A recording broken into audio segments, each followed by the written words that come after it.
بسم اللہ الرحمن الرحیم۔ السلام علیکم۔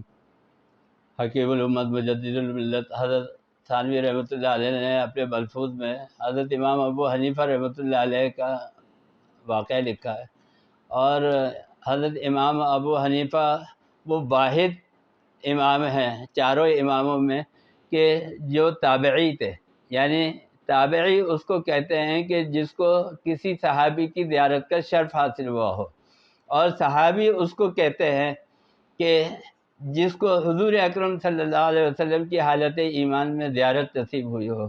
تو حضرت امام ابو حنیفہ رحمۃ اللہ علیہ کا ایک واقعہ ہے جو لوگوں کے اندر مشہور ہے۔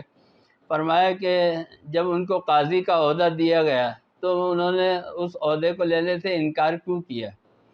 فرمایا کہ بادشاہ کے یہاں ایک جائیداد جو تھی وہ ہبہ کی گئی، کسی کو گفٹ کی گئی، اور اس کی دستاویز جو ہے کاغذات وہ بنائے گئے۔ تو بادشاہ نے مختلف علماء کے پاس، مختلف مولویوں کے پاس اس دستاویز کو بھیجا اور کہا کہ اس کے اوپر آپ جو ہے اٹیچ کر دیں، اس کے اوپر آپ دستخط کر دیں۔ تو انہوں نے دستخط کر دیے، اور یہ سوچ کر دستخط کر دیے کہ بادشاہ کو تو ہم جانتے ہی ہیں، اور بادشاہ کی طرف سے یہ دستاویزات آئی ہے، کاغذات آئے ہیں، تو لہٰذا یہ صحیح ہوگی۔ تو انہوں نے فوراً دستخط کر دیے۔ اس کے بعد جب یہ کاغذات اور دستاویزات بادشاہ کے کارندے وہ لے کر گئے حضرت امام ابو حنیفہ رحمۃ اللہ علیہ کے پاس کہ بھئی آپ اس کے اوپر دستخط کر دیں، اٹیسٹیشن کر دیں، تو حضرت امام ابو حنیفہ رحمۃ اللہ علیہ نے فرمایا کہ اس کے دو طریقے ہیں، یہ کام ہے بادشاہ کا، میرا نہیں ہے کہ میں جو ہے وہ بادشاہ کے پاس چل کے جاؤں۔ ہاں، بادشاہ کا کام ہے تو بادشاہ جو ہے وہ میرے پاس آئے تو پھر میں اس کا کام کروں گا، اور جب تک بادشاہ آئے گا نہیں تو غائبانہ میں دستخط نہیں کروں گا۔ بادشاہ آ کے میرے سامنے یہ اقرار کرے اور یہ وضاحت کرے کہ یہ جائیداد جو ہے میں نے گفٹ کی ہے، ہبہ کی ہے، تو جب بادشاہ اس بات کا اقرار کرے گا تو پھر میں اس کے اوپر دستخط کروں گا، ورنہ دستخط نہیں کروں گا۔ تو حضرت امام ابو حنیفہ رحمۃ اللہ علیہ سے بادشاہ نے کہا کہ اور یہ جو اتنے بہت سارے علماء نے دستخط کیے ہیں، کیا یہ عالم نہیں ہیں؟ تو انہوں نے دستخط کر دیے تو آپ نے کیوں دستخط نہیں کیے؟ تو امام ابو حنیفہ رحمۃ اللہ علیہ نے فرمایا کہ بلاؤ ان علماء کو، میں ان سے پوچھوں۔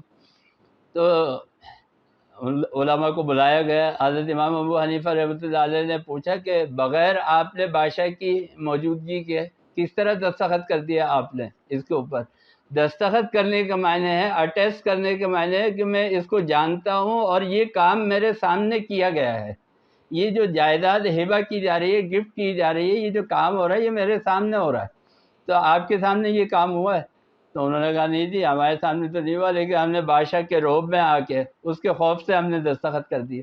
تو امام ابو حنیفہ رحمۃ اللہ علیہ نے فرمایا کہ صحیح بات یہی ہے کہ جو چیز دستاویز بنے اور اس کے اوپر اٹیسٹیشن ہو، گواہی دی جائے، شہادت دی جائے، وہ سب کے سامنے ہونی چاہیے، جس وقت واقعہ جو ہے وقوع پذیر ہوتا ہے۔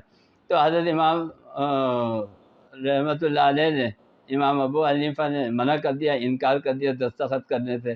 اس کے عتاب میں پھر حضرت امام ابو حنیفہ رحمۃ اللہ علیہ کو بادشاہ نے بہت سخت جو ہے وہ قید کی سزا بھی دی، اور ان کے کوڑے لگوائے، تازیانے لگوائے، اور اسی کے اندر پھر حضرت امام ابو حنیفہ رحمۃ اللہ علیہ جو ہے وہ وصال فرما گئے۔ قاضی کے عہدے کی پیشکش بھی کی گئی، لیکن حضرت امام ابو حنیفہ رحمۃ اللہ علیہ نے فرمایا کہ میں اس عہدے کے لیے اپنے آپ کو اہل نہیں سمجھتا، یہ بہت بڑی ذمہ داری ہے، میں اس کو نہیں لوں گا۔ تو بادشاہ کے عتاب کا شکار ہوئے، اور پھر اسی سزا کے اندر پھر حضرت امام ابو حنیفہ رحمۃ اللہ علیہ کا، کہ جو اتنے بڑے تابعی تھے اور جنہوں نے دین کی خاطر جان دی، ان کا وصال ہوا۔ تو حق بات کہنے کے لیے ہمارے بزرگوں نے اور ہمارے ائمہ نے اپنی جان تک قربان کر دی۔ آج ہم جو ہے وہ ہچکچاتے ہیں اور حق بات کہتے ہوئے جو ہے وہ ڈرتے ہیں، اور لحاظ مربت اور مصلحت کا شکار ہو جاتے ہیں۔ جہاں کہیں معاملات ہو، عربی کا ایک قول ہے کہ تعاشروا کالاخوان، جب ملو اور رہو میل جول کرو تو بھائیوں کی طرح کرو، اور جب معاملہ کرو تو تعاملوا کل اجانب، وہ بالکل اجنبیوں کی طرح کرو کہ جیسے آپ ایک دوسرے کو پہچانتے ہیں۔ اس کے اندر آپ اس بات کا لحاظ رکھیں کہ یہ جائز ہے، ناجائز ہے، حلال ہے، حرام ہے، یہ کام کرنا چاہیے یا نہیں کرنا چاہیے، اس میں کوئی مصلحت کا شکار نہیں ہونا چاہیے۔ حق کے موقع کے اوپر حق بات کہنا یہ ہمارے بزرگوں کا اور اسلاف کا طریقہ ہے۔ اللہ تعالی ہمیں حق بات کہنے اور باطل سے بچنے کی توفیق عطا فرمائے۔ وآخر دعوانا الحمدللہ۔